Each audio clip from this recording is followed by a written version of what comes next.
محمد صلی اللہ علیہ وآلہ وسلم بن عبداللہ بن عبد المطلب بن ہاشم بن عبد مناف بن قصی بن قیلاب بن مرہ بن قاب بن لعی بن غالب بن فخر بن مالک بن نظر بن قینانہ بن خزیمہ بن مدرکہ بن الیاس بن مزر بن نزار بن معاد بن عدنان۔ کچھ جنریشنز کے بعد اسماعیل علیہ السلام و بن ابراہیم علیہ السلام بن آزر یا تارخ بن نحور بن سروغ بن رعو بن فالغ بن ہود علیہ السلام بن شالخ بن ارفخشد بن سام بن نوح علیہ السلام بن لامک بن متوشالح بن ادریس علیہ السلام بن یارد بن محللئیل بن کنان بن انوش بن شیس و بن آدم علیہ السلام۔ دوستو یاد رہے کہ یہ صرف نبی صلی اللہ علیہ وآلہ وسلم کا شجرہ نسب نہیں بلکہ یہ نبی علیہ السلام کے علاوہ قرآن پاک میں موجود تمام 25 انبیاء کرام کا بھی شجرہ نسب ہے۔ اس چارٹ میں ہم نے یہاں پر سب سے پہلے حضرت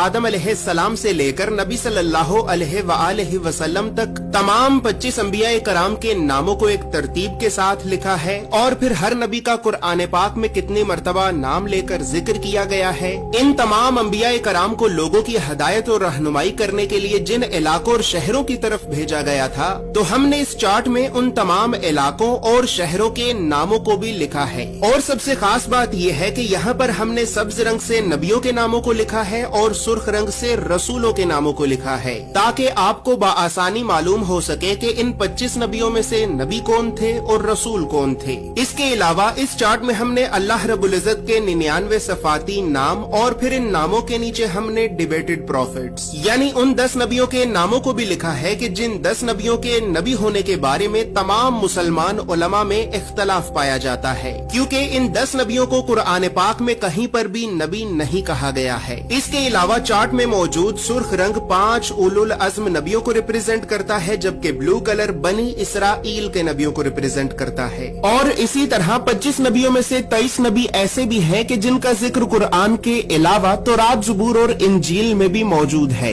لہٰذا اسی وجہ سے ہم نے انبیاء کرام کے عبرانی اور یونانی یعنی ببلکل ناموں کو بھی اس چارٹ میں لکھا ہے۔ ان تمام معلومات کے علاوہ نبی صلی اللہ علیہ وآلہ وسلم کے ساتھ خلفائے راشدین، بنو عباس، بنو امیہ اور اہل بیت اطہار کا کیا رشتہ تھا، تو ان تمام خاندانی رشتوں کو بھی ہم نے اس چارٹ میں ایکسپلین کیا ہے۔ اس چارٹ میں موجود تمام معلومات اردو اور انگریزی دونوں زبانوں میں ہی موجود ہیں۔ اور دوستو چونکہ اس چارٹ کو بنانا ایک بہت بڑی ذمہ داری کا کام ہے، لہٰذا اسی وجہ سے ہم نے 1000 سال پہلے لکھی گئی کئی مستند اسلامی کتابوں کا مطالعہ کر کے 1 سال کی ریسرچ اور محنت کے بعد اس چارٹ کو بنایا ہے۔ اور اس چارٹ کو ہم نے اس وجہ سے بنایا ہے کیونکہ بدقسمتی سے ہمارے بچوں کو اسکول سے یونیورسٹی تک اللہ کے نبیوں کی سیرت اور سنت کے بارے میں بتانا تو دور، یہ تعلیمی ادارے ہمارے بچوں کو کبھی بھی اللہ کے نبیوں کے نام تک نہیں بتاتے، اور اسی وجہ سے آج ہم اللہ کے نبیوں سے اس قدر دور ہو چکے ہیں کہ اب نہ ہی تو ہمیں اللہ کے نبیوں کے نام آتے ہیں